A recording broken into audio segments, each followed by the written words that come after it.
इस कार्यक्रम के पुण्यार्जक हैं श्री कंवरलाल जी महावीर प्रसाद जी पाटनी, RK ग्रुप, मदनगंज, किशनगढ़, राजस्थान।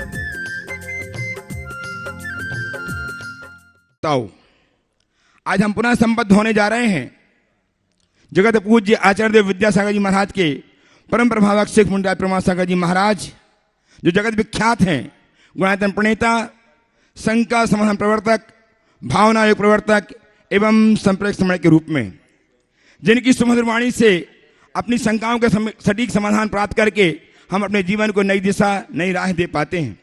आज हम पुनः गुरुदेव के श्री चरणों से मैं बैठ करके अपनी शंकाओं के समाधान प्राप्त करें। उसके पूर्व मैं चाहता हूं कि गुरुदेव का वरद हस्त आशीष के रूप पर हम पर आच्छादित हो। अतः मेरे साथ उच्चारिए, नमोस्तु महर्षि, नमोस्तु महर्षि, नमोस्तु महर्षि। आपका अपना कार्यक्रम शंका समाधान प्रारंभ हो उसके पूर्व आज गुणायतन से निर्माण मित्र के रूप में राजेंद्र कुमार जी, श्रीमती सरोजी जैन, कालानी नगर, इंदौर ने अपने आप को संबद्ध किया है। बहुत बहुत साधुवाद के साथ उन्हें आमंत्रित कर रहा हूं, वे आए गुरुदेव चरणों में नमर्पित करके आशीर्वाद प्राप्त करें। उनका सम्मान करने के लिए गुणायतन के कोषाध्यक्ष श्रीमान NL जैन साहब एवं ट्रस्टी गुणायतन प्रद्युम्न कुमार जी जैन दिल्ली भी आ जाएं और इनका सम्मान करके गुणायतन की महिमा को मंडित करें। आज हमारे बीच में वैद्यराज सुशील जी जयपुर की सुपुत्री डॉक्टर श्रीमती कला जी कासिलवाल आ गई। हाँ जी, है ना, उपस्थित हैं, जिनकी कृति, क्या नाम किताब का, रोगों के सरल उपचार एवं घर बैठे उपचार, अनुपम कृति जिन्होंने लिखी है, उस किताब का आज गुरुदेव के श्री चरणों में, श्री सानिध्य में विमोचन होना है। मैं विमोचन करने के लिए गुणायतन के श्रोमणी संरक्षक श्रीमान पाटोदी जी, अशोक रानी जोशी अध्यक्ष है, कहाँ आ जाए, भाभी जी है, आइए आ जाए विमोचन के लिए। डॉक्टर श्रीमान NL जैन साहब भी रुके, आए। अखिलेश जी सद भैया गुणायतन श्रोमणी संरक्षक गुणायत टीकमगढ़, वे भी आए, सीखते से आते जाए सब लोग, आप आइए।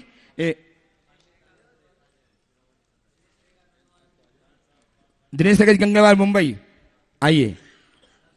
श्रीमान अनंत रेखा जी जैन श्रोमणी संरक्षक गुणायतन, आ जाए सीखता के साथ।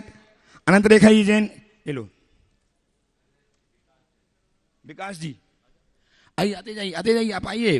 बहन जी आप आए, कला जी, श्रीमती कला जी कासलीवाल, आ जाओ। पुस्तक का नाम बता दिया, घर बैठे उपचार एवं रोगों के सरल उपचार, ये पुस्तक अनुपम कृति इन्होंने आज लिख करके गुरुदेव चरणों में लेके आई हैं। आज पुस्तक का विमोचन हमारे गणमान्यों के माध्यम से हो रहा है। जोरदार ताली बजा दीजिए। अब कटल ध्वनि के माध्यम से इनका सम्मान किया जाना चाहिए। उनके सम्मान के लिए गुणायतन के पाटो दीजिए। इनकी लेखनी हमेशा चलती रहती है और वृत्तियों के प्रति बहुत समर्पित भाव रहता है, गुरुवर के प्रति बहुत बहुत समर्पित भाव। चलिए उनका चलिए करतल ध्वनि संबोधन करें। कला जी कासलीवाल का घर बैठे उपचार, इनका सम्मान करेंगे। धन प्रभाव समिति सम्मान भी करके, हाँ सम्मान कर जाए। सम्मान करने के लिए श्रीमती चंद्रकला जी पाटनी जी आ जाए यहाँ से, कला जी कासलीवाल सम्मान करने के लिए, और दोषी भाभी हैं ही, सम्मान करेंगी। और आपकी करतल ध्वनि सम्मान निरंतर बजती ही रहनी चाहिए। ये ऐसे अनुपम क्षण है जबकि हम अपने स्वास्थ्य को प्राप्त करने में एक पुस्तक हमारी कारण बनेगी।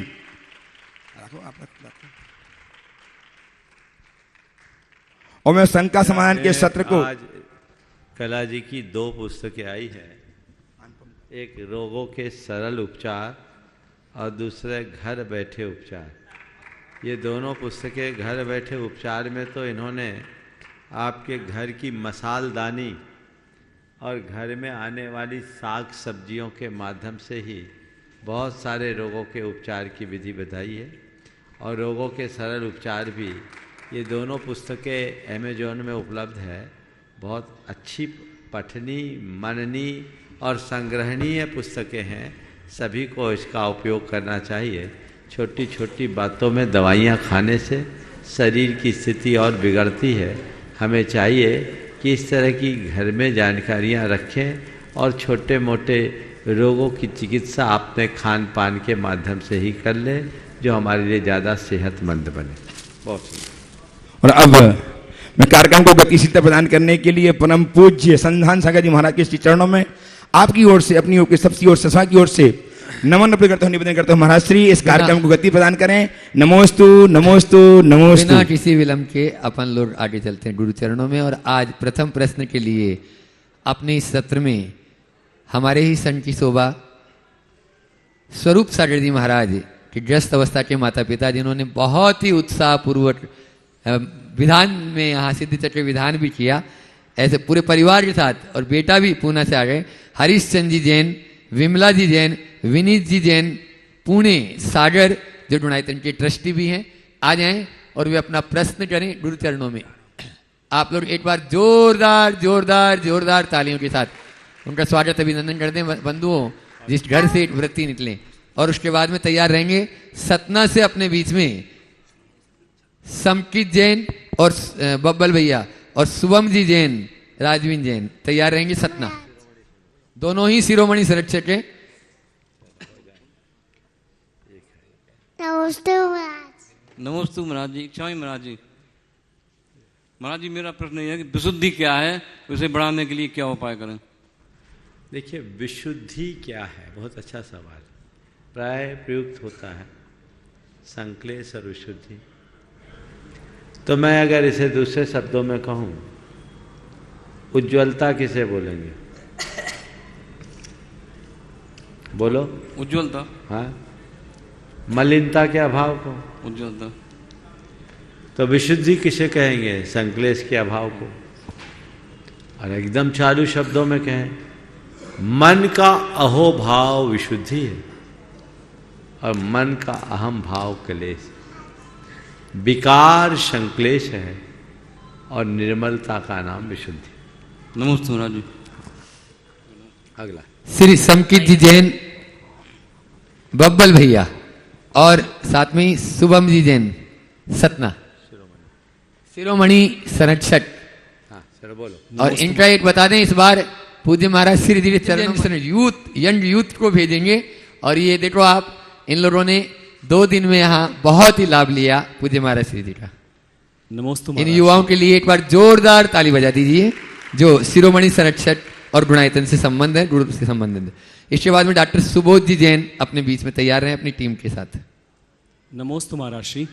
मेरा प्रश्न है, पहले परिवार संयुक्त रहते थे तो सबका डिपार्टमेंट बटा हुआ रहता था कि फाइनेंस कौन संभाल रहा है और रिलेशन कौन संभाल रहा है, फॉरेन अफेयर्स कौन संभाल रहा है। कहने का मतलब, एक व्यक्ति के जीवन में परिवार, व्यापार और उसके बाद बचता है धर्म कार्य, तो ये 3 स्तंभ होते हैं।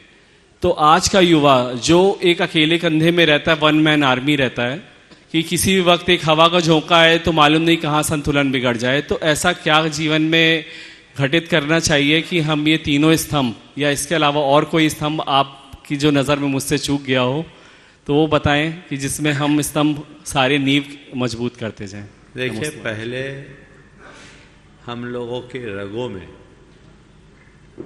प्रेम, परस्परता, सहजीवन, बंधुत्व जैसे जीवन मूल्य हमारे रगों में बहते थे, हमारे संस्कार में थे। तो कार्य बांटा नहीं जाता था, लोग खुद ही अपने अपने काम को तत्परता से संभाल लेते थे, क्योंकि तब हमारी आस्था ही अलग थी। अब ये सब परंपरागत मूल्य छिन्न भिन्न हो गए और हमारा संपूर्ण जीवन आत्म केंद्रित होने लगा, व्यक्तिमुखी हम हो गए। तो इस बदलाव के परिणाम स्वरूप सब चीजें बदल गई। अब तो परिवार ही सीमित रह गया, कुटुंब और बाकी चीजें तो खत्म हो गई। अब ऐसे समय में क्या करें? व्यापार, परिवार धर्म कार्य, पर एक चीज और जोड़ दो, सोशल रिस्पॉन्सिबिलिटी, सामाजिक दायित्व। 4 स्तंभ होगा। इन चारों का निर्वाह करते हुए जीवन को कैसे आगे बढ़ाए। आज भी लोग बढ़ा रहे, जो अकेले रह रहे वो भी बढ़ा रहे। इसके लिए क्या करना है? हमें अपनी प्राथमिकताओं को सुनिश्चित करना है। जीवन को आगे बढ़ाने के लिए व्यापार जरूरी है, पर व्यापार आप किसके लिए करते हो? परिवार के लिए महाराज। तो व्यापार करो इस बात को ध्यान में रखते हुए कि हम परिवार के लिए व्यापार कर रहे हैं, तो व्यापार करते हुए परिवार का ध्यान रहे और व्यापार की समयावधि सुनिश्चित होनी चाहिए। व्यापार जब सर्वोच्च प्राथमिकता पा जाता है तो परिवार, समाज, धर्म, ये सब चीजें छूटने लगती। तो व्यक्ति को व्यापार को एक सीमा तक करनी चाहिए और ये समझना चाहिए कि जीवन के लिए व्यापार है, व्यापार के लिए जीवन नहीं।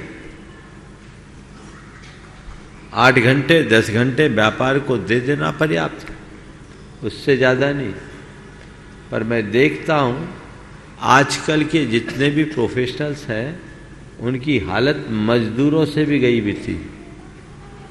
एक मजदूर को यदि कोई फेस्टिवल एंजॉय करना होता है तो अच्छे से करता है, अगर कोई शादी ब्याह में जाना होता है तो फुल एंजॉय करता है। ठीक है, एक दिन नहीं कमाएंगे, लेकिन तुम सेठ लोगों को सोचना पड़ता। महाराज जी दुखती रख पकड़ ली है। ये हकीकत है। ऐसा क्यों?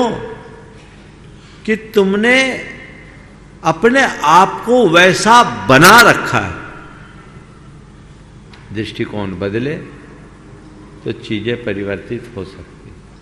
तो एक तो इस पर ध्यान दिया जाए, प्राथमिकता कि मुझे अपने व्यापार के लिए कितना समय देना। व्यापार के साथ परिवार के लिए जो समय है वो परिवार को देना चाहिए, पर ज्यादातर समय तो व्यापार में चला जाता है। अब परिवार के पास आते भी हैं तो सोशल मीडिया खा जाता है। घरवाली बाजू में बैठी है फिर भी उसको पता नहीं, और फिर घरवाली भी अपने में मगन है, घरवाला भी अपने में मगन है, सबके रील स्क्रॉल हो रहे हैं। ये सिस्टम गड़बड़ा रहे कि नहीं? नहीं। एक व्यक्ति मुझसे जुड़े हुए, एक मल्टीनेशनल कंपनी में वाइस प्रेसिडेंट, वो कहते हैं महाराज जी हमने अपने घर में जूते उतारने की जगह पर ही मोबाइल रखने की जगह रख दी। घर घुसते हैं मोबाइल वहीं रख देते हैं, मोबाइल रख दिया और कॉल हमारा डाइवर्ट रहता है, बेसिक फोन पे आता है। मोबाइल का काम ही नहीं है, जूते की तरह मोबाइल उतारो ताकि हम लोग अपनत्व के साथ जी सके, प्रेम के साथ रह सके। वाह, कितना अच्छा उदाहरण है। क्या आप कर सकते हैं ऐसा? अगर शुरू कर दो, कॉल डाइवर्ट कर दो, बेसिक फोन करो। तुम्हें जरूरत होगी तो तुम उठ के फोन कर लेना, किसी की ज्यादा जरूरत होगी तो बार बार कॉल आएगा। और जी का जंजाल, आजकल तो निपटने जाते वहां भी फोन लेके जाते। पागलपन नहीं है तो क्या है? बोलो, सोच को बदलने की जरूरत है ना। मुझे बहुत अच्छा लगा उसका प्रस्ताव, ये शुरू कर देना चाहिए, वहां हटा दो। तो ये प्रायोरिटी परिवार की भी होनी चाहिए। फिर ये सोचना चाहिए कि मेरे जीवन के निर्माण में समाज का एक बड़ा योगदान है कि नहीं है? हाँ बिल्कुल। तुम आज सब सुशील संस्कारवान नागरिक बने हो तो कैसे बने? समाज के कारण बने ना। समाज में ये तुम्हें संस्कार नहीं मिले होते तो तुम बने होते। तो मेरे जीवन के निर्माण में समाज का योगदान है, तो मेरी ये रिस्पॉन्सिबिलिटी बनती है कि मैं अपनी सोशल रिस्पॉन्सिबिलिटी को पूरी करूं, कुछ समय समाज के लिए भी दूं, समय दूं, योगदान दूं, दान दूं। कंट्रीब्यूशन मेरा होना चाहिए। और चौथी बात धर्म की, तो धर्म को अपनी सर्वोच्च प्राथमिकता होनी चाहिए। और धर्म की प्राथमिकता का मतलब केवल धार्मिक क्रियाओं को करने तक नहीं, इन तीनों कार्यों में धर्म साथ में होना चाहिए। व्यापार में भी धर्म होना चाहिए, परिवार में भी धर्म होना चाहिए, समाज सेवा में भी धर्म होना चाहिए, और इनके साथ जितना बन सके धार्मिक क्रियाकलापों का अनुपालन करना चाहिए। मतलब व्यापार में धर्म क्या, तो व्यापार में दुकान में पूजा पाठ नहीं होगी, व्यापार में धर्म, अधर्म से बचना ही व्यापार का, प्रामाणिकता से बचना ये व्यापार का धर्म है। परिवार में प्रेम और सद्भावनाओं को जीवित रखना ये परिवार का धर्म है। समाज में दयाशीलता, करुणाशीलता को अपनाए रखना और वात्सल्य के भाव को बढ़ाए रखना ये समाज का धर्म है। ये तीन जगह धर्म कर लो, कदाचित मंदिर नहीं भी आओगे तो भी तुम्हारा धर्म तुम्हारे साथ सुरक्षित रहेगा, तुम्हें कोई चिंता करने की जरूरत नहीं है। और इन तीन में धर्म को पाले बिना तुम घंटों मंदिर में भी बैठे रहोगे, तुम्हारा उद्धार नहीं होगा। तो व्यवहारिक धर्म को आत्मसात करने की जरूरत है।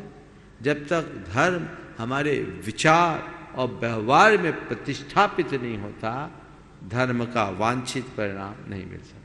एक प्रश्न शुभम भैया भी, महाराज जी, और उसके बाद में डॉक्टर सुबोध जी जैन ट्रस्टी बुनाईतन तैयार हैं। महाराज जी, संपूर्ण जैन समाज सतना की ओर से 3 बार नमोस्तु नमोस्तु नमोस्तु। आशा है कि आपके पावन चरण जल्दी हमारी धरा को अनुग्रहित करेंगे।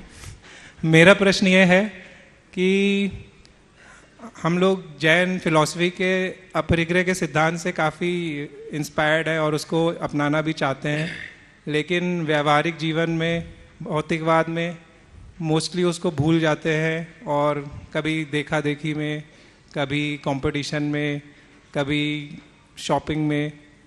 तो कैसे उसको मतलब अपने जीवन में मतलब एक पार्ट बना ले उसका। बहुत सुंदर।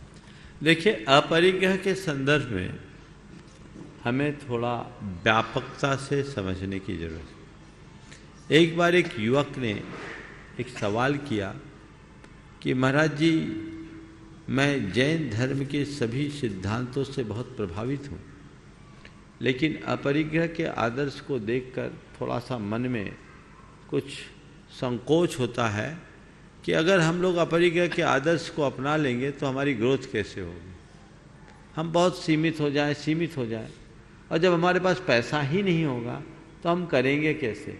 और उसने हमको ही एक प्रकार का उपालंभ दिया कि महाराज जी, आप हम लोगों को अपरिग्रह का पाठ पढ़ाओ, और हम लोग पैसा अपने पास नहीं रखें तो इतने बड़े बड़े प्रोजेक्ट समाज में आते हैं, उनको पूरा कैसे करें। ठीक है, तुम्हारा सवाल का उत्तर इस उत्तर में मिल जाएगा। मैंने उससे कहा कि भाई, किसने कहा कि तुम परिग्रह मत रखो। जैन धर्म में अपरिग्रह के संदर्भ में 2 दृष्टियां, एक पूर्ण अपरिग्रह और दूसरा सीमित परिग्रह। क्या कहा? पूर्ण अपरिग्रह और दूसरा सीमित अपरिग्रह। पूर्ण अपरिग्रह हम लोगों ने अपना रखा है, हमें कुछ नहीं चाहिए। सीमित परिग्रह तुम्हारे लिए। अब सीमा क्या? अपनी आवश्यकताओं के अनुरूप जितना जरूरत है उतना रखो, जरूरत के लिए रखो और जरूरतमंदों के लिए रखो। ऐसा नहीं कहा कि तुम हम साधु की तरह फकीर बन जाओ। जैन जगत में बड़े बड़े राजा महाराजा चक्रवर्ती हुए कि नहीं हुए, जिनका 6 खंड इस धरती पर एक छत्राधिपत्य साम्राज्य रहा, हुए। उनको उनके अंदर अपरिग्रह के प्रति आस्था थी कि नहीं? बहुत सारे चक्रवर्ती तो अनुव्रती भी हुए, उनके मन में आस्था थी कि नहीं? बोलो। सारे नगर सेठ जैनी होते थे,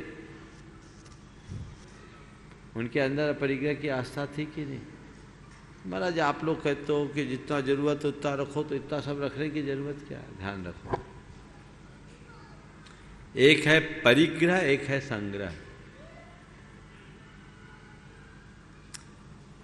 परिग्रह केवल जोड़ने का नाम,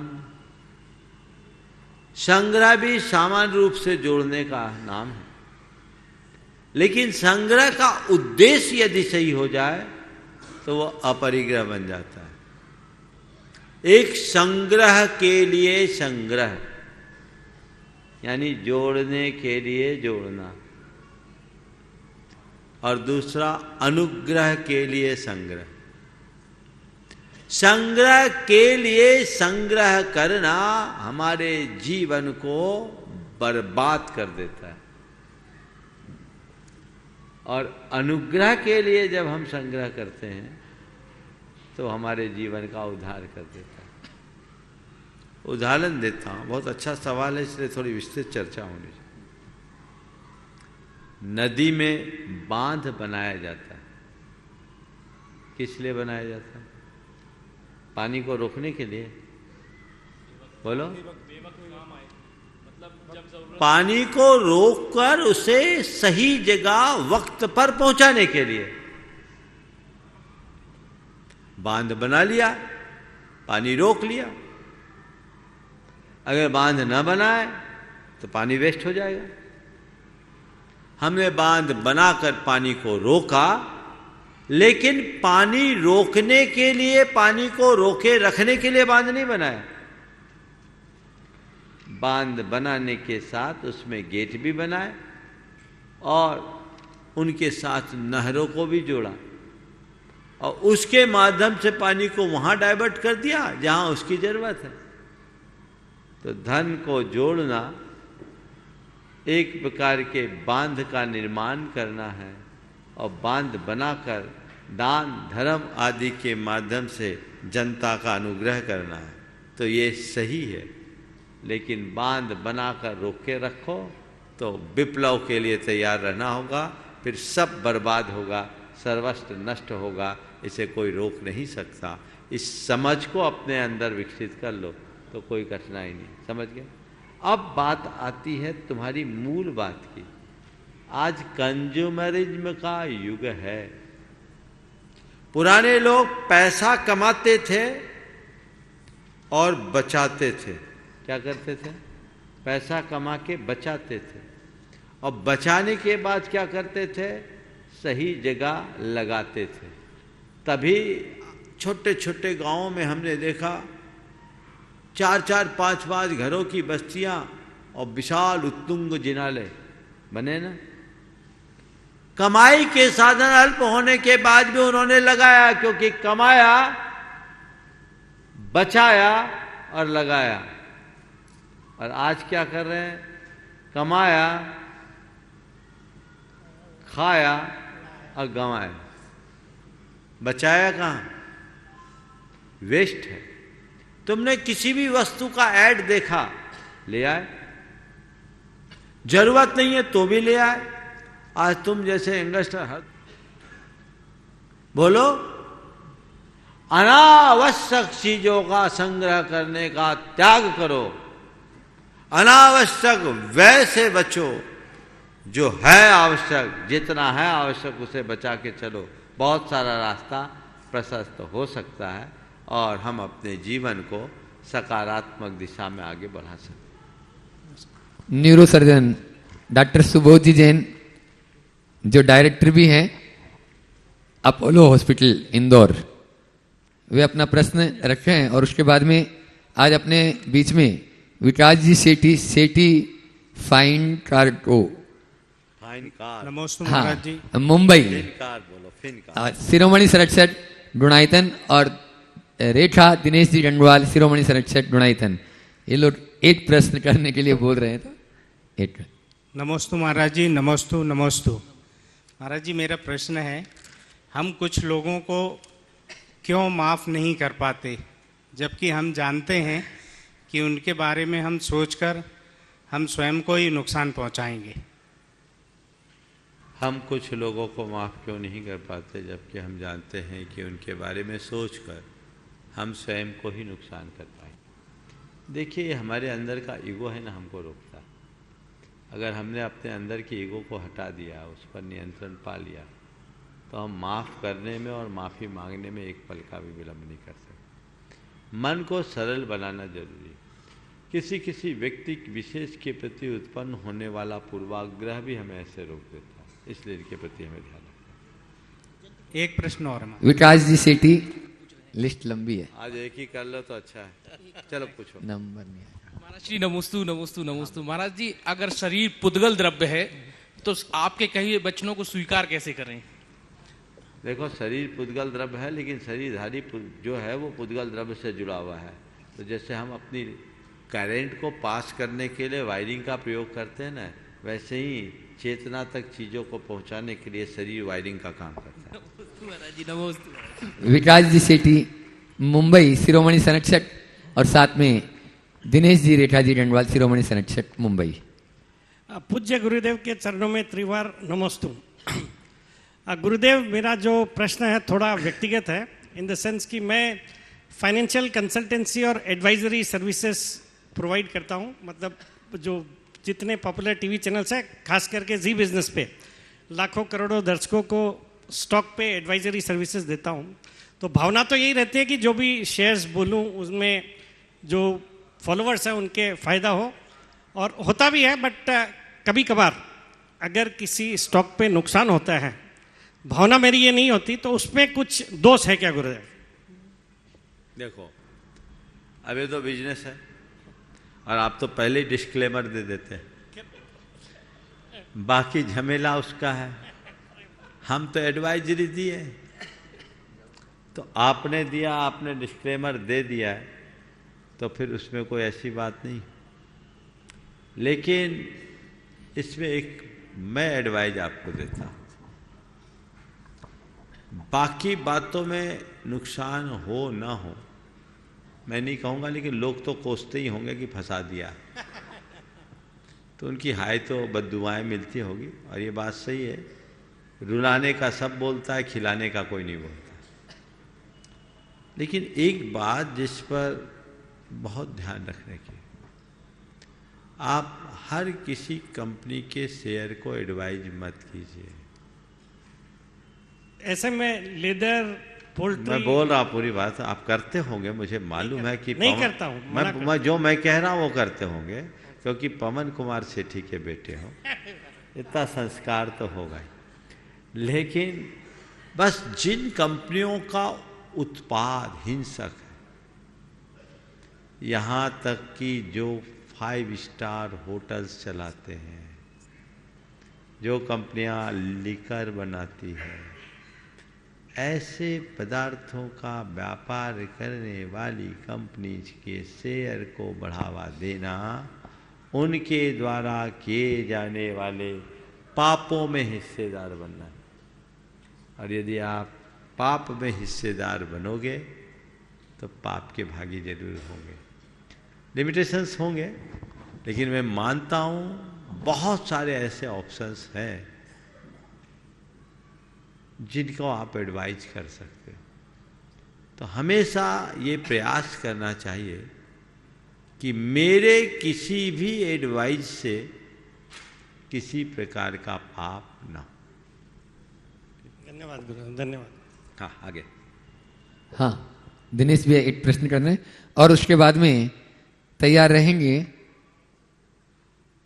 जयदीप जी वास्तुविद, भोपाल। नमोस्तु नमोस्तु नमोस्तु। महाराज, महाराज, जीवन में सदैव जीत आवश्यक नहीं होती। प्रकृति, परमात्मा और परिवार से हार में भी हमको जीत का एहसास होता है। महाराज, मेरा प्रश्न है, जीवन में सदैव जीत आवश्यक नहीं होती है। प्रकृति, परमात्मा और परिवार के साथ हार में भी जीत छुपी होती है। तो गुरुदेव, इस हार और जीत के खेल में हम अपने जीवन को कैसे पूर्णत करें? जीवन को खेल मान लो तो हार जीत दोनों स्वीकार हो। लेकिन हम खेल में तो हार जीत को स्वीकार करने के लिए राजी होते हैं, जीवन में हमेशा जीत चाहते हैं। ये सोच बदलनी चाहिए। ये है, कभी जीत है तो कभी हार है। हार भी जाओ, घबराओ मत, आज हार रहे हैं कल जीत सकते हैं, ये सोच विकसित। नमोस्तु महाराज, नमोस्तु। जयदीप जी वास्तुविद भोपाल वे अपना प्रश्न कर रहे हैं और उसके बाद में तैयार रहेंगे इस पूरी धर्म प्रभावना समिति के अध्यक्ष अशोक जी रानी जी दोषी, शिरोमणि संरक्षक गुणायतन छवि दोषी, उनकी पुत्रवधू, वे भी तैयार रहे, पूरा परिवार तैयार रहे। हाँ बोले। हे गुरुवर, नमोस्तु नमोस्तु नमोस्तु। महाराज जी, आपकी शंका समाधान की अमूल्य आपकी वाणी का एक प्रभाव हमें अपने घर में ये देखने को मिला। पिछले वर्ष हमारा चक्रवर्ती विवाह हुआ। हमारी ये भावना थी कि हम दोनों धर्म के मार्ग पर आगे बढ़ें। तो आपने एक दिन ये बोला था, आदर्श दंपति यदि आपसी सामंजस्य मन में विचार एक रखना चाहते हैं तो पुरुषों को भी घर में कुछ धार्मिक कार्यों में सहायता करनी चाहिए। महाराज जी, वो ये व्रती हैं और इनकी सहायता करने के हमारे भाव हुए कि हम भी आपके व्रतों में सहायता करने का भाव रखेंगे। अब चूंकि मैं बहुत ज़्यादा साइट्स पर काम करने के लिए जाया करता हूँ, तो महाराज जी हम अपने आदर्श दाम्पत्य जीवन को कैसे निर्वहन को करें और एक दिन हम भी अणुव्रती बन पाए। महाराज जी देखिए, बहुत अच्छी बात है कि तुम अपनी धर्मपत्नी के लिए सहयोग कर रहे हो, लेकिन महाराज जी ये आपके कारण हमारे भाव बहुत सुंदर। अब रहा सवाल कि अपने कार्य क्षेत्र की व्यस्तता के कारण हम ये नहीं कर पाते। भावना भाव और अपने कार्यों को उस दिशा में मोड़ो ताकि हमारा दोनों काम सच सके। जी नमोस्तु महाराज जी। क्या 24 तीर्थंकर ऐरावत क्षेत्र में भी होते हैं? नहीं, हाँ, ऐरावत क्षेत्र में भी, जैसे भरत क्षेत्र में जो व्यवस्था है वही की वही व्यवस्था ऐरावत क्षेत्र में। तो 24 तीर्थंकर नाम में अंतर होगा, 24 जैसे यहाँ होते वैसे ना। और जैसे कि हम कहते हैं कि जितने भी जिनालय हैं, 3 लोकों में जितने भी जिनालय हैं, क्या इसका मतलब ये कि नरक में भी जिनालय होते हैं, और अगर होते हैं तो उनकी रक्षा सेवा कौन करता है? नरक में जिनालय नहीं है, अधोलोक के जिनालय कहते हैं। अधोलोक में जो भवनवासी और वेंतरों के भवन है वहाँ पर जिनालय है जो 7 करोड़ 72 लाख, अच्छा, ऐसा कहते हैं, तो वो उसको जोड़ के मान लेते हैं, बाकी नहीं, नरकों में जिनालय नहीं। अपने बीच में उस पावन माटी हजारीबाग से जिस माटी ने ऐसे लाल को जन्म दिया, आज वहां से अनिल किशनगढ़ में अभी वर्तमान में किशनगढ़ से जो है अनिल जी, संगीता जी सेठी, जोरदार तालियों से अपन स्वागत अभिनंदन करो। और मैं चाहूंगा कि पूरी धर्म प्रभावना समिति, हर व्यक्ति चाहेगा इनका सम्मान करना, वहां पहुंच जाए और अनिल भैया और संगीता जी का वहीं पर स्वागत अभिनंदन कर दें। नमस्ते महाराज। रानी दोषी जी जल्दी, छवि जा रही। हाँ, और अनिल भैया एक प्रश्न भी करेंगे।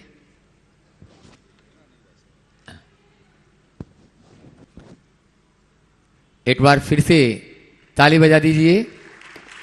बंधुओं, जहां से ऐसा रत्न हमको मिला है जो आज पूरे संसार को आलोकित कर रहा है। बोलो अनिल भैया अपना प्रश्न गुरु चरणों में रखें और उसके बाद में तैयार रहेंगे खाते गांव से आयुषी मोनू कासलीवाल। महाराज जी, धन कमाने के 2 तरीके होते हैं। एक तो खूब धनार्जन, खूब कमाई करना, दूसरी अपनी ज़रूरतों को कम करना। तो दोनों में श्रेष्ठ कौन है और उसका कैसे पालन करें? खूब धनार्जन करना और ज़रूरतों को पूर्ति करना, दोनों अपने अपनी दृष्टि से सही है। यदि उदारता है तो धनार्जन करो, और यदि निर्वृत्ति में जीना है तो केवल अपनी ज़रूरतों की पूर्ति करो। यदि तुम्हारे मन में ज़रूरतों की पूर्ति से ही संतोष है तो तुम्हें कोई विकल्प करने की जरूरत नहीं। पर ज़रूरतों की पूर्ति मात्र से संतोष नहीं है, तो एक व्रत ले लो ज़रूरतमंदों की पूर्ति करने का, और जी भर करके कमाओ और जी भर करके लगा दो, कोई बुराई नहीं। लेकिन इन दोनों का उल्लंघन कर दो तो सिवाय बुराई के कुछ भी नहीं। नमस्ते महाराज। वीर सागर जी महाराज जिन सिद्ध क्षेत्र नेमावर में विराजमान, वहां पर चक्रवर्ती विवाह करके ये दंपति यहाँ गुरु चरणों में आज उपस्थित हुए हैं। जोरदार ताली बजा दीजिए। अभी सिद्ध क्षेत्र अतिशय क्षेत्र 7 दिन में इनको सब करने हैं और गुरु दर्शन भी करने हैं। ऐसी ही भावना के साथ में वो अपना प्रश्न गुरु चरणों में रख रहे हैं। और उसके बाद में श्री नीरज जी, पूजा जी जैन, दिल्ली गुणायतन ट्रस्टी तैयार रहे हैं।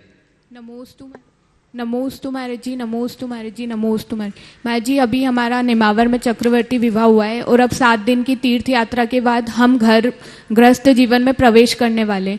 तो महाराज जी, हम हमारे गृहस्थ जीवन और धर्म को कैसे हमारे लाइफ में बैलेंस रखें, कृपया मार्गदर्शन दीजिए। देखो, पहले मैंने इस विषय में अनेक बार विस्तार से बात किया है। बिल्कुल आप अपना जो व्रत है उसको निर्बाध पाले। आशीर्वाद। नमोस्तु महाराज जी। नीरज जी, पूजा जी जैन, ट्रस्टी गुणायतन, दिल्ली। और उसके बाद में तैयार रहेंगे कलाजी काशलीवाल। संकल्प की शक्ति का बोध कराने वाले मेरे महाराज श्री, जैसे गौतम गंधर्व को भगवान महावीर से राग हुआ था, आपको भी गुरुदेव से राग हुआ था, ऐसे ही भगवान मुझे भी आपसे राग हो गया है। ये राग वैराग में कब बदलेगा मैं नहीं जानता, लेकिन भगवान इस राग का मुझे जब पता लगा, जब 27 जुलाई को मैं समायक में था और समायक में स्मरण हो पाया मुझे कि मेरे गुरुदेव ने कठोर अभिग्रह धारण कर लिया है और वो उबली सब्जी बिना नमक के खा रहे हैं, और मेरी आंखों से आंसू बहने लगे। और मेरे मन में यह आया कि मैं गुरुदेव को रोकूंगा, और अगर मैं गुरुदेव को रोकूंगा, उनसे कहूँगा कि पहले ही वो संतुलित आहार करते हैं, अगर वो नहीं मानेंगे तो मैं भी वही भोजन करूँगा जो मेरे गुरुदेव करते हैं। महाराज साहब, मैं भी उस समय अपने आप को कमज़ोर महसूस कर रहा था, लेकिन महाराज साहब मेरा सवाल यह है कि जब साधु कठोर अभिग्रह के कारण कमजोरी महसूस करते हैं तो श्रावक भी अपने अंदर कमजोरी महसूस करते हैं, ये क्यों होता है? और महाराज साहब, ये प्रैक्टिकल आपका क्या सफल रहा? आपने कहा था कि प्रैक्टिकल जब करना जब मैं उसका आदेश दूँ। देखो, साधुओं का काम तो है साधना करना, और भांति भांति के प्रयोग हम लोग करते रहते हैं।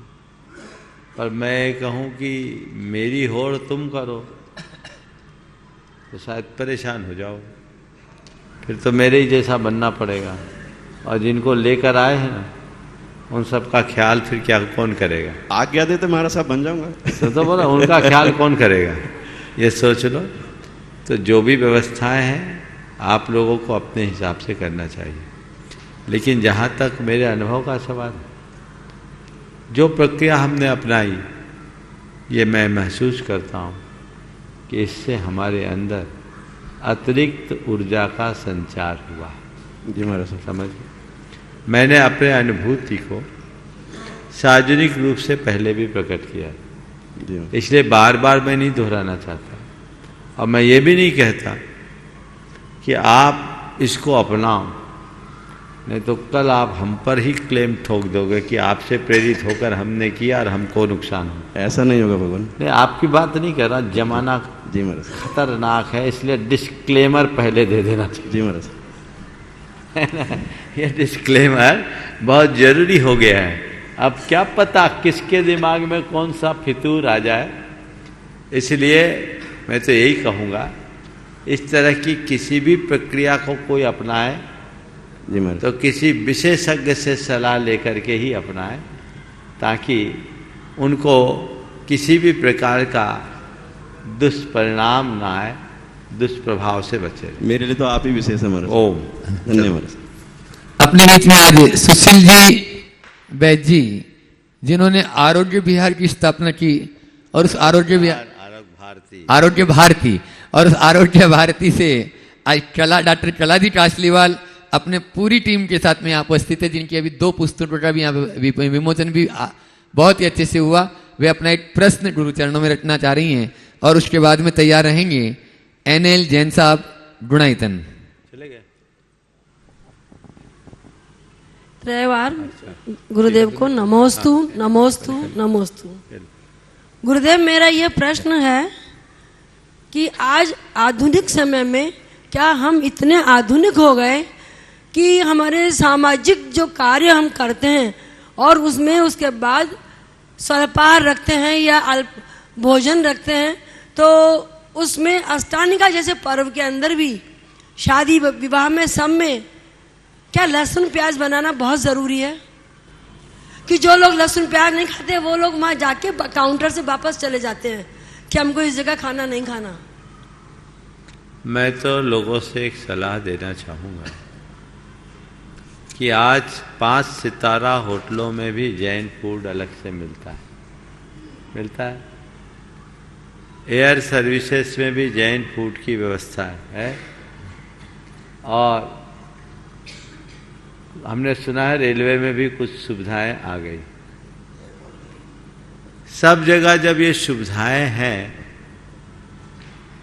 तो हमें इस बात को तो प्राथमिकता के साथ सुनिश्चित करना चाहिए और अपने वैवाहिक कार्यक्रमों में विशुद्ध जैन भोजन देना चाहिए ताकि हम जैनत्व की छाप छोड़ सके। इन सब चीज़ों का अनुकरण करने की जरूरत नहीं, पर आजकल देखा देखी में, अंधानुकरण में लोग इन सब तरह की चीज़ों का प्रयोग करने लगे हैं और ये हमारी पहचान को खंडित कर रहे हैं। इससे हमारी परंपरा छिन्न भिन्न हो रही है। इसके प्रति बेहद जागरूकता की ज़रूरत है और जब तक हम ऐसी जागरूकता प्रकट नहीं करेंगे इनसे बचेंगे। गुरुदेव, कभी कभी बहुत शर्म आती है कि अपने जैन धर्म में कहीं नहीं बनता है और अजैनियों के हम जब पता है कि जैन वहाँ आएंगे तो वो लोग अपने भोजन में बिल्कुल भी लहसुन प्याज जमकर नहीं और बनाते तब बड़ा हास्यास्पद होता है जब जैनों के यहाँ जैनियों की कोई एक्स्ट्रा व्यवस्था नहीं होती। बहुत सुंदर। चलिए, डॉक्टर प्रद्युम्न जी जैन गुणाईतन वे अपना प्रश्न कर रहे हैं और उसके बाद में तैयार रहेंगी चंद्रकला जी पाटनी रांची। नमोस्तु महाराज श्री, जिस प्रकार से हमारे को संसारिक कार्यों के लिए हमें शिक्षण की आवश्यकता होती है गुरु की, आध्यात्मिक गुरु की भी हमें उतनी ही आवश्यकता है। मगर महाराज श्री, जैसे हम अपनी शैक्षणिक योग्यता के लिए गुरु का चयन करते हैं, एक तो हमें आध्यात्मिक गुरु का किस प्रकार चयन करना चाहिए, उसी तरह से महाराज श्री जो अनुव्रत महाव्रत धारण करने के लिए हमारे को आध्यात्मिक गुरु की आवश्यकता होती है, तो ऐसा क्यों है कि उनकी आवश्यकता हो और वो कैसे गुरु हो, कैसे चयन किया जाता है? देखो, गुरु का चयन करना बहुत सरल भी है और बहुत कठिन भी। गुरु को खोजोगे और गुरु को चुनोगे तो शायद पूरी जिंदगी खोदो, गुरु को नहीं पा पाओगे। और शिष्य बन जाओगे तो जब चाहो गुरु को उपलब्ध कर लो। समझ लो, तो गुरु को खोजने वाला जिंदगी भर खोजते ही रह जाता है, पर अपने भीतर शिष्यत्व को उद्घाटित करने वाला सब कुछ पा जाता है। इसलिए जिनके चरणों में जाने के बाद तुम्हारे हृदय में शिष्यत्व का भाव प्रकट हो जाए, समझ लेना मुझ पर गुरु तत्व की कृपा प्रकट हो गई है, उसे गुरु के रूप में स्वीकार लेना। जिनेंद्र वर्णी गुरुदेव के चरणों में आए। जिनेंद्र वर्णी का नाम आपने सुना होगा, जैन जगत के बड़े मूर्धन्य मनीषी रहे जिन्होंने जैनेन्द्र सिद्धांत कोश 4 खंडों में लिखा। वे गुरुदेव के चरणों में मुक्तागिरी में 1980 में आए। उससे पहले खजुराहो और सागर की बाचनाओं में 1980 में जब मुक्तागिरी में चातुर्मास हुआ, वो गुरुदेव के चरणों में आए और उन्होंने कहा कि गुरुदेव, मैंने अपने जीवन में बहुत कुछ किया, लेकिन मेरे जीवन में एक बड़ी कमी रह गई और उस कमी के आगे मुझे ऐसा लगता है कि मैंने जो कुछ भी किया सब अधूरा। गुरुदेव, मेरी एक ही कमी थी कि मैंने सब कुछ पाया, गुरु को नहीं पा पाया। अश्रुपूरित नेत्रों से उन्होंने ये बात कही, मैंने सब कुछ पाया, गुरु को नहीं पाया। और इसमें भी कमी बाहर नहीं थी, कमी मेरी थी, क्योंकि मैं शिष्य नहीं बन पाया। गुरुदेव, आज आपके चरणों में शिष्य आया है, शरण देकर उसे अनुग्रहित करे। फिर वो गुरु चरणों में समर्पित हुए।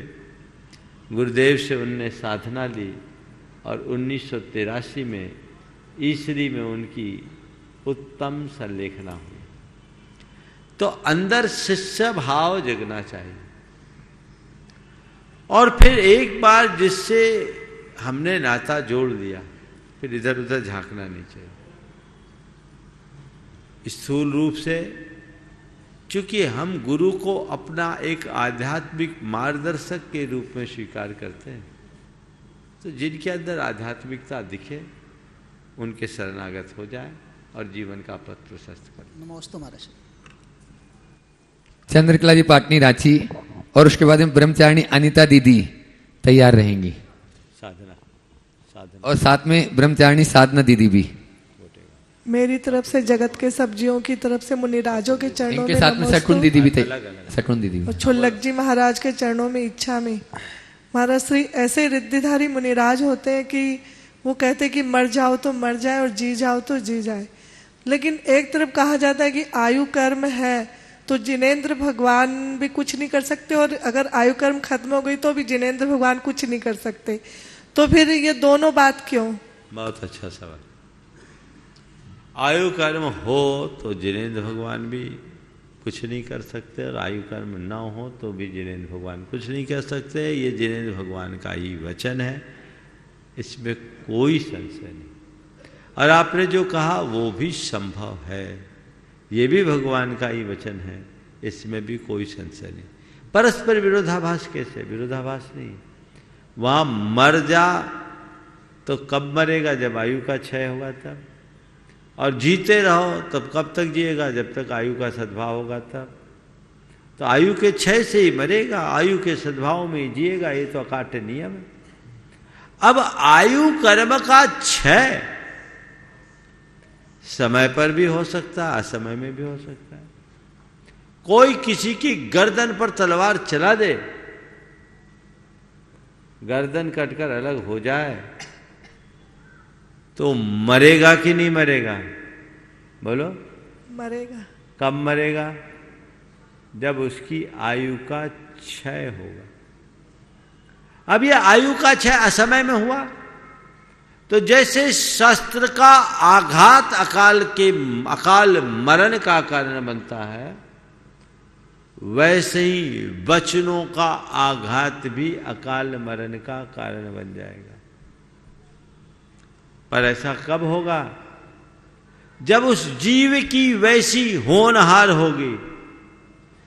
जैसी होनहार होती है वैसा निमित्त जुटता है, और जैसा निमित्त जुटता है वैसा परिणाम होता है।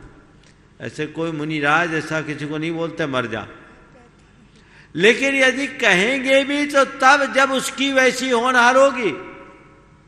मेरे बचनों के आघात से सामने वाले का अच्छा होना है तभी वो मेरे पास है। बचनों के प्रताप से सामने वाले का अच्छा होना है तभी वो मेरे संपर्क में आएगा, और किसी के बचनों के प्रताप से किसी का बुरा होना है तभी वो उसके संपर्क में आएगा। ये निमित्त नैमित्तिक संबंध है।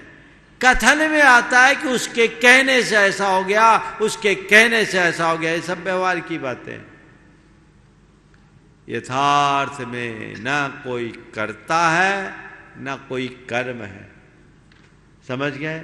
ये सब वस्तु का स्वाभाविक परिणमन है। उसके बोलने से वो मर गया, ये व्यवहार है।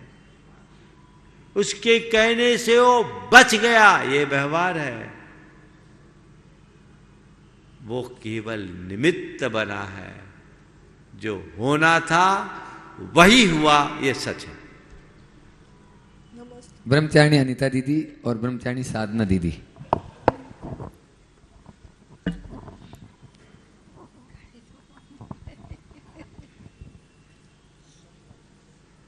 बोलो जल्दी प्रश्न करें। नमोस्तु महाराज श्री। महाराज श्री, समभावों से सब कष्टों को कैसे सहन करूं? देखो, जितने भी कष्ट आए ना, उसको कष्ट मानने की जगह समझो कि ये मेरे कर्म क्षय का निमित्त बनकर आए। सुनो बता रहा हूं, कोई किसी के घर में वर्षों से काबिज हो,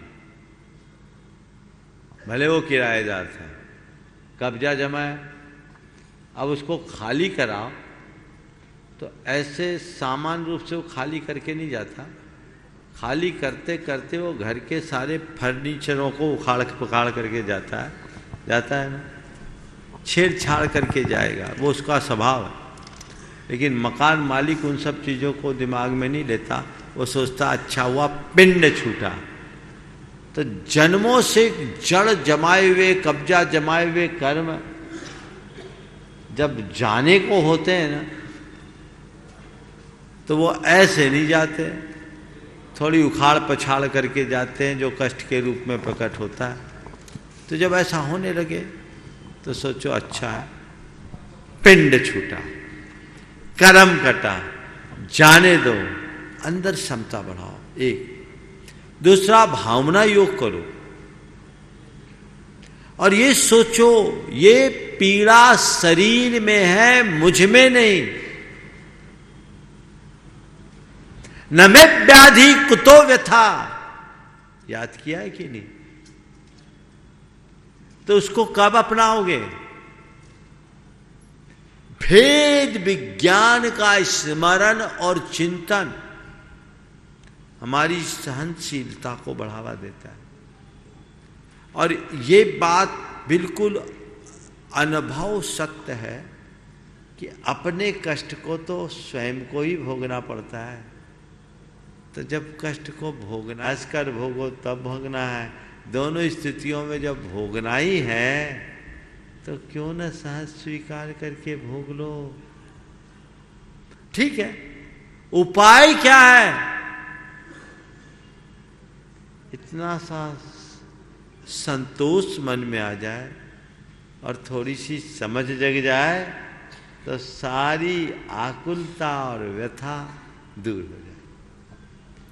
बोलो। रत्नत्रयधारी त्रय मुनिराजों को चरणों बारंबार चलो नमोस्तु नमोस्तु नमोस्तु। शिलागी जी महाराज जी के चरण। रुके। हाँ।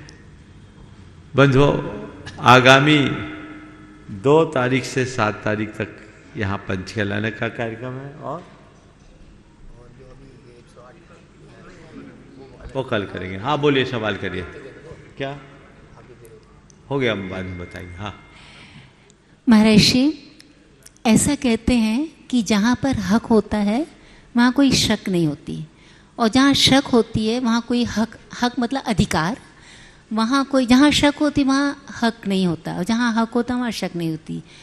मुझे शक भी है और हक भी है आपके। ये प्रश्न उचित है अथवा नहीं है, आप मुझे क्षमा के साथ इसको समाधान करिएगा। मुझे हक भी है और शक भी है। देखिए, आपका सवाल बहुत अच्छा है, आज उसका उत्तर देने का हक मुझे नहीं है, कल के लिए है, इसको आलंबित रखता हूँ क्योंकि समय छूटने वाला। एक सूचना, विगत 14 अक्टूबर से भावना योग का एक उपक्रम शुरू हुआ था, 17 अक्टूबर से 14 अक्टूबर से, और बहुत सारे लोग नियमित भावना योग कर रहे हैं, सभी लोगों ने टेस्ट कराया था। आज मुझे छवि जी ने कहा कि उसकी दोबारा टेस्ट जो 1 महीने बाद होनी थी, बहुत कम लोगों ने कराया। जितने लोग भी भावना योग कर रहे हैं, यद्यपि पूरी की पूरी टीम उनसे संपर्क अलग से भी कर रही है, लेकिन जो लोग भी भावना योग यहाँ प्रत्यक्ष और परोक्ष रूप से कर रहे हैं, वे सभी अपना अपना टेस्ट जरूर कराएं। इंदौर निवासी यहाँ मोता भवन में आकर के करा सकते हैं, और जो बाहर भी कराए वो उनसे संपर्क करा के बात करता। 7:30 बजे से कल 7:30 बजे से वो सुविधा उपलब्ध है, और बाहर के लोग भी 1 महीने के बाद अपना टेस्ट जरूर कराएं, क्योंकि ये एक आप लोग एक बहुत बड़े अभियान के हिस्सा बने हो। ये आपकी जिम्मेदारी है कि आप अपनी टेस्टिंग सही समय पर कराते रहें, जिससे उसके परिणामों का अध्ययन करके एक तथ्यात्मक रिपोर्ट प्रस्तुत की जाए। इसमें बिल्कुल भी प्रमाद न करें, इसे अपना परम कर्तव्य मान करके स्वीकार करें। और 7:30 इसी से के साथ 11:30 का टाइम उसके लिए सुनिश्चित है और सभी को खाली पेट आना है। और 108 जो रथावर्तन अभी जो आप लोगों ने एक इतिहास रचा, उसमें बार बार हर्ष जी यहाँ पर बता रहे हैं, कल भी आए थे आज भी, उन्होंने धर्म प्रभावना समिति ने उसमें श्रेष्ठ मंडल, श्रेष्ठ मंदिर, श्रेष्ठ झांकी, श्रेष्ठ इस प्रकार से कुछ रखा है। उसके जो भी पुरस्कृत किया जाएगा, जिसे कल उसका पुरस्कार यहाँ महाराज जी चरणों में होगा।